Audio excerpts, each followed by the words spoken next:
끝을 안 맺고 끝내버리면 여기서 그게 무슨 뜻이에요?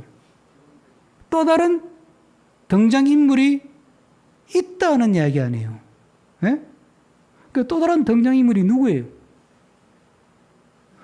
이걸 읽는 사람이지. 내가 그랬으면 내가 그 다음 이야기의 등장인물, 좀 기분 좋게 이야기하면 그 다음 이야기의 주인공은 나요. 여러분이 읽었다면 여러분이 이 다음 이야기의 주인공은 여러분이라는 이야기예요. 여러분이 앞으로 사도행전 이야기를 써가야 된다는 이야기지. 여러분들은 바울 이야기를 뒤를 이어서 어떤 믿음의 이야기를 쓰고 싶습니까? 한 시대를 살아가는 그리스도인으로서 성도로서 나는 앞으로 바울의 이야기를 뒤를 이어서 어떤 믿음의 이야기를 나는 써갈까? 어떤 믿음 이야기를 만들어갈까? 이게 우리가 받은 숙제라는 이야기예요. 예? 어떻게 돈을 잘 벌어서 좋은 집을 사가지고 편안한 노후를 준비해서 잘 먹고 잘 살까? 어떻게 하면 좀 더 보험나게, 어떻게 하면 좀 더 박수받고 세상에서 성공한 사람의 이야기, 성공 신화를 써가면서 그렇게 살아갈까? 그런 이야기를 쓰고 싶은 분은 그런 이야기를 쓰시면 되고, 나는 바울의 이야기를 그 뒤를 이어서 나의 믿음의 이야기를 나는 써가리라. 세상의 성공 이야기, 세상의 성공 스토리가 아니라 하나님의 백성으로서 믿음의 사람으로서 하나님으로부터 사명을 받은 자로서 내 믿음의 이야기를 써가리라. 이런 마음을 여러분 마음속에 굳게 갖게 되기를 축복합니다.